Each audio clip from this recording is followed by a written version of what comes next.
नमस्कार, good luck bad luck में आप सभी का स्वागत है। मैं आपके साथ कुणाल। लोग कहते हैं कि पैसा होता क्या है, सिर्फ हाथ का मैल ही तो है, लेकिन ना जाने क्यों ये सिर्फ मैल कुछ ही लोगों के हाथ पर चढ़ता है। खैर, ये सभी चीजें कहने की होती है। आज के समय में कौन पैसा नहीं कमाना चाहता है। पूरी दुनिया आज इसी के कारण भागा दौड़ी में लगी हुई है। कुछ लोग पीछे रह जाते हैं तो कुछ लोग आगे निकल जाते हैं। लेकिन क्या आप जानते हैं, कुछ लोग अलग अलग तरकीबों से कम समय में इतना पैसा कमा लेते हैं जिसकी कोई सीमा ही नहीं होती। दरअसल हम बात कर रहे हैं हुक्म के इक्के यानी सट्टा किंग के बारे में। सट्टा किंग एक ऐसा खेल है जो आपको कम समय में रोडपति से करोड़पति भी बना सकता है। तो चलिए आपको इस वीडियो में कम समय में ज्यादा से ज्यादा पैसा कमाने की तरकीब के बारे में बताते हैं। तो हम आपको जिस तरकीब के बारे में बताने जा रहे हैं उसे सट्टा किंग के नाम से जाना जाता है।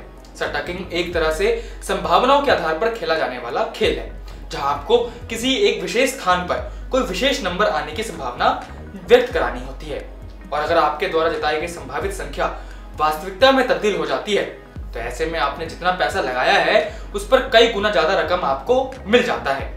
लेकिन अगर आपके द्वारा जताई गई संभावित संख्या वास्तविकता में तब्दील नहीं हो पाती है, यानी वही नंबर नहीं आता है, तो ऐसे में आपका जितना भी पैसा लगा हुआ है वो सब डूब भी सकता है। तो इसे आप ऐसे समझिए, मान लीजिए आप गली में 7 नंबर आने की संभावना व्यक्त कराते हैं, यानी 7 नंबर पर आप दांव लगाते हैं, और अगर अगले ही दिन 7 नंबर ही आ जाता है तो ऐसे में आप करोड़पति बन गए।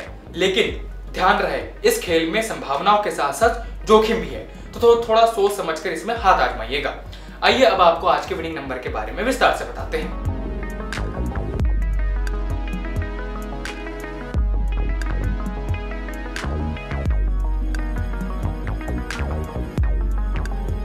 अब आप सोच रहे होंगे कि भैया ये विनिंग नंबर क्या होता है, तो आपको बता दें, जब आपके द्वारा जताई गई संभावित संख्या वास्तविकता में तब्दील हो जाती है तो उसे सट्टा किंग की दुनिया में विनिंग नंबर कहा जाता है।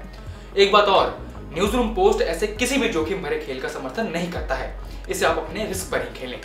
फिलहाल गुड लक बैड लक में इतना ही, और जानकारियों के लिए देखते रहिए न्यूज रूम पोस्ट।